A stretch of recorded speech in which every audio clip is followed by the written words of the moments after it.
ತುಂಬಾ ಒಳ್ಳೆ ವಿಷಯ ಕೇಳಿಸ್ಕೊಂಡ್ರಪ್ಪ. ಏನ್ ಧಿರಣದು? ಬೆಂಗಳೂರಿನ ಉದ್ಧಾರ ಮಾಡೋದಕ್ಕೆ ಗವರ್ಮೆಂಟ್ ಅವರು ಬೇಕಾದಷ್ಟು ಬಡ್ಜೆಟ್ ಕೊಟ್ಟಿದಾರಂತೆ ಕಂಡ್ರಪ್ಪ. ಹೌದು ಧೀರಣ್ಣ, ನೀನ್ ಹೇಳೋದ್ ಸತ್ಯ ಇದೆ. ಜೊತೆಗೆ ಈಗ vision group for Bangalore development ಅಂತ ಹೊಸ ಗ್ರೂಪ್ ಓಪನ್ ಆಗಿದೆ ಅಂತ. ಹೌದಾ ಟೈಗರು? ಆ ಗ್ರೂಪ್ ನವ್ರು ಏನ್ ಮಾಡ್ತಾರೆ? ಈ ಗ್ರೂಪ್ ನ ಮೆಂಬರ್ಸ್ ಎಲ್ಲ ಸೇರ್ಕೊಂಡು ಗವರ್ಮೆಂಟ್ ಮಾಡೋ ಡೆವಲಪ್ಮೆಂಟ್ ಬಗ್ಗೆ ಟ್ರಾಕ್ ಇಟ್ಕೊಂಡಿದಾರಂತೆ. ನಾನು ಹೋಗಿ ಆ ಗ್ರೂಪ್ ಸೇರ್ಕೊಂಡು ಬೆಂಗಳೂರು ಡೆವಲಪ್ ಮಾಡ್ತೀನಿ.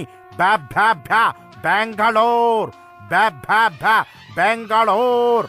ಅದಕ್ಕೆಲ್ಲ ಹೋಗ್ಬೇಕು ಅಂದ್ರೆ ಚೆನ್ನಾಗಿ ಓದಿರ್ಬೇಕು, ಟೆಸ್ಟ್ ನ ಪಾಸ್ ಮಾಡ್ಬೇಕು ಕಂಡ್ಲ ಸುಧೀರ. ನಾನು ಓದಿದ್ದೀನಿ ದಿರೋಣ, ಆದ್ರೆ ಟೆಸ್ಟ್ ಪಾಸ್ ಆಗಿಲ್ಲ ಅಷ್ಟೇ. ಯಾವ ಟೆಸ್ಟ್? Blood test. ಶಿವನೇ ರಕ್ತಕಾರೇಶ್ವರ.